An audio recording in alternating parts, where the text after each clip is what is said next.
মাঠে ঘাটে হাঁকবো না, গুবার খাবো না, এটা কোনো কথা? আপনারা কি পর্যায়ে নিজেদেরকে নিয়ে গেছেন? সন্ত্রাসবাদী পাঠায় বিশাল বীর পুরুষ। ওরে বাবা, ভয় পাচ্ছি, ভয় পাচ্ছি। বিশাল বীর পুরুষ, বিশাল ভয় পাচ্ছি। হ্যাঁ, শেখ হাসিনা বাবু, শেখ হাসিনা মামার বাড়ির আবদার। শেখ হাসিনাকে দেব না, শেখ হাসিনাকে দেব না, শেখ হাসিনাকে, শেখ হাসিনাকে ফেরত দেব না। ভারত সম্ভবত শেখ হাসিনাকে প্রত্যার্পণ করবে না, ইকোনমিক টাইমসের প্রতিবেদন। দর্শক, এই প্রতিবেদনে বলা হচ্ছে, দ্য ইকোনমিক টাইমসের এক প্রতিবেদনে বলা হচ্ছে, বাংলাদেশের তত্ত্বাবধায়ক সরকারের পক্ষ থেকে সাবেক প্রধানমন্ত্রী শেখ হাসিনাকে প্রত্যার্পণের জন্য ভারতের কাছে করা অনুরোধটি বিভিন্ন চ্যালেঞ্জের মুখে পড়েছে। এসব চ্যালেঞ্জের মধ্যে দ্বিপক্ষীয় প্রত্যার্পণ চুক্তির সীমা। প্রিয় দর্শক, এবার কঠিনভাবে ধুয়ে দিলেন রিপাবলিক বাংলা চ্যানেলের সাংবাদিক ময়ূখ রঞ্জন দাসকে। আমাদের গণ অধিকার পরিষদের নেতা তারেক রহমান ওই চ্যানেলে লাইভে গিয়েছিলেন, আর লাইভে ওই কমেডিয়ান যে সাংবাদিক ময়ূখ রঞ্জন দাস, ওনাকে কঠিনভাবে ধুলাই করেছেন। আসুন আমরা এ সম্পর্কে বাকি বিস্তারিত ভিডিওতে দেখতে থাকি। আর এখনও যারা আমাদের চ্যানেলটি সাবস্ক্রাইব করেনি, চ্যানেলটি সাবস্ক্রাইব করে দেখতে থাকুন বাকি রিপোর্ট পুরো ভিডিওতে। মাঠে ঘাটে হাঁকবো না, গুবার খাবো না, এটা কোনো কথা? আপনারা কি পর্যায়ে নিজেদেরকে নিয়ে গেছেন? সন্ত্রাসবাদী পাঠায় বিশাল বীর পুরুষ। ওরে বাবা, ভয় পাচ্ছি, ভয় পাচ্ছি। বিশাল বীর পুরুষ, বিশাল ভয় পাচ্ছি। হ্যাঁ, শেখ হাসিনা বাবু, শেখ হাসিনা মামার বাড়ির আবদার। শেখ হাসিনাকে দেব না, শেখ হাসিনাকে দেব না, শেখ হাসিনাকে, শেখ হাসিনাকে ফেরত দেব না, দেব না শেখ হাসিনাকে ফেরত। কি করবেন? হাসিনাকে ফেরত দেব না। আর আমি বলছি তো, শেখ হাসিনাকে ফেরত দেব না, যা ইচ্ছা করেন। আরে দেব না ফেরত, আবার আসছেন ঝগড়া করতে। বলছি তো দেব না ফেরত, দেব না শেখ হাসিনাকে ফেরত। জান কি করব আমরা?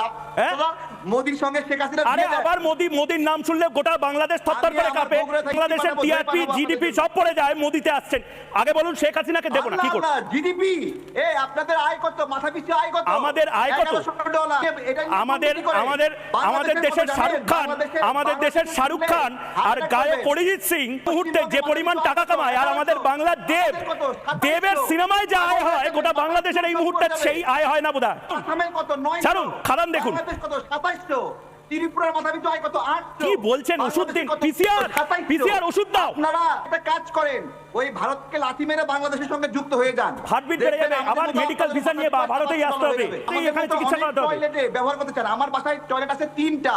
কি 3টা? অফিসে একটা বেশি টয়লেট নাই, আপনি দেখান এখন এই ভিডিওতে। আমার অফিসে এখানে 2টা আছে টয়লেট। অফিসে একটা বেশি টয়লেট নাই। আপনার ওই টয়লেটেই থাকুন, ওই টয়লেটেই ঘুমান। মাফ করুন আমাকে, আপনি ওই টয়লেটেই থাকুন।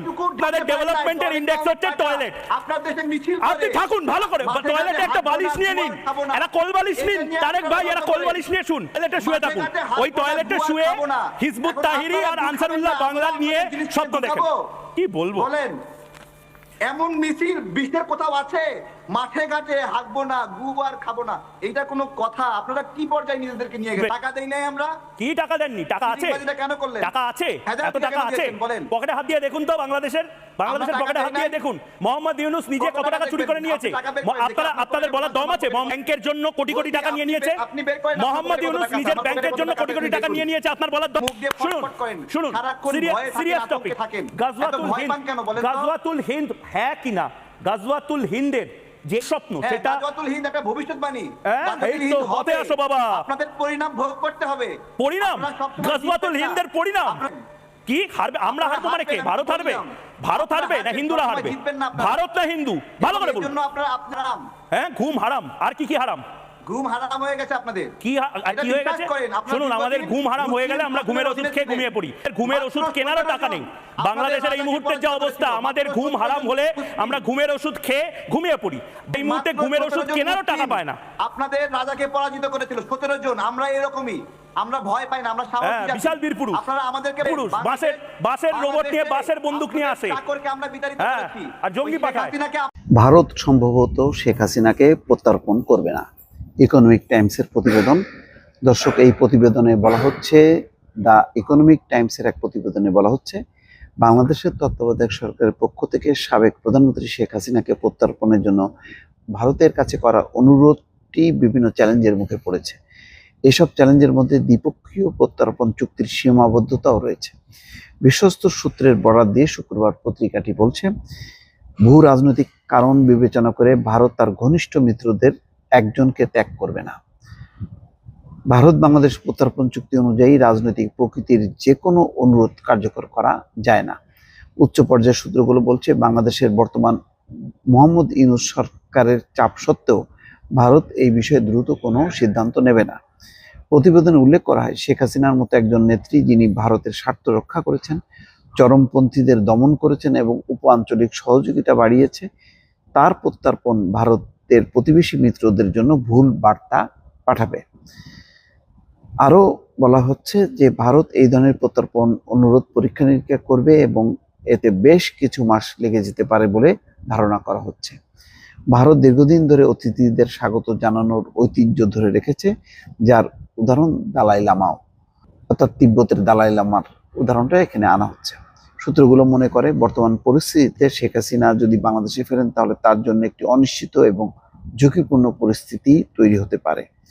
রাজনৈতিক বিশ্লেষকদের মতে এই মুহূর্তে ভারত বাংলাদেশ সম্পর্ক এবং শেখ হাসিনার ভূমিকাকে সামনে রেখে প্রত্যর্পণ ইস্যুটি জটিল এবং সময় সাপেক্ষ বলে বিবেচিত হচ্ছে। আসলে এটা বলাই বাহুল্য যে পরিস্থিতি যা তাতে ভারত এটা করবে না। আর এটা যদি করে তাহলে যেটি বলা হচ্ছে যে তাহলে প্রতিবেশী দেশগুলোর কাছে ভারতের আর সম্মান থাকে না, গুরুত্ব থাকে না, যে বাংলাদেশের কাছে থেকে চাপ স্বীকার করে যেই শেখ হাসিনাকে 15 বছর ধরে তার পাশে থাকলো, ভারতের স্বার্থ রক্ষা করলো, তাকে ফেরত দিল, তাহলে অন্য কোনো দেশ, অন্য কোনো ব্যক্তি ভারতের পক্ষে দাঁড়াবে না। ফলে একটা ভুল বার্তা তৈরি হবে এবং ভারত আরো বন্ধুহীন হবে এবং প্রতিবেশী দেশগুলোর কাছে খেলো প্রমাণিত হবে। ফলে কোনোভাবেই তারা এই নথি স্বীকার করবে না। এখন সময় ক্ষেপণ করে হয়তো অন্যভাবে সমঝোতা করার চেষ্টা ভারতের পক্ষ থেকে করা হতে পারে। তবে এই ইস্যুটি বেশ চ্যালেঞ্জিং এই কারণে যে যতক্ষণ পর্যন্ত শেখ হাসিনার উপর চাপ থাকবে ফেরত পাঠানোর, ততক্ষণ পর্যন্ত কূটনীতিক যেই আচরণ বা সম্পর্ক তার মধ্যে কিন্তু সবসময় একটা কাটা হয়ে থাকবে এবং এটা ভারতের জন্য কোনো ভালো বিষয় না। ভারত বাংলাদেশের কাছে সহজ হতে পারবে না। বাংলাদেশও ভারতকে গ্রহণ করার ক্ষেত্রে আগের মতো যেইভাবে একচ্ছত্রভাবে গ্রহণ করেছে সেভাবে গ্রহণ করতে পারবে না। উপরন্তু একটা ঝুঁকিও আছে, 7 সিস্টার্সের ঝুঁকি, যে ভারতের বিচ্ছিন্নতাবাদীরা আবার সুযোগ পেয়ে বাংলাদেশের বিভিন্ন অঞ্চলে তাদের অবস্থান দৃঢ় করতে পারে।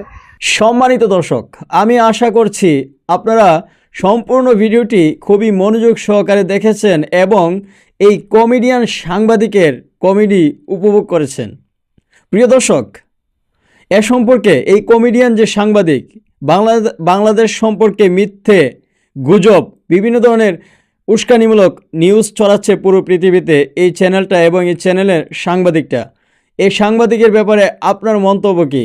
অবশ্যই কমেন্টে জানিয়ে দিতে ভুলবেন না আমাদেরকে। আর যারা এখনও আমাদের চ্যানেলটি সাবস্ক্রাইব করেনি, নিয়মিত নিত্য নতুন রাজনৈতিক নিউজ পেতে অবশ্যই আমাদের চ্যানেলটি সাবস্ক্রাইব করে আমাদের পাশে থাকবেন।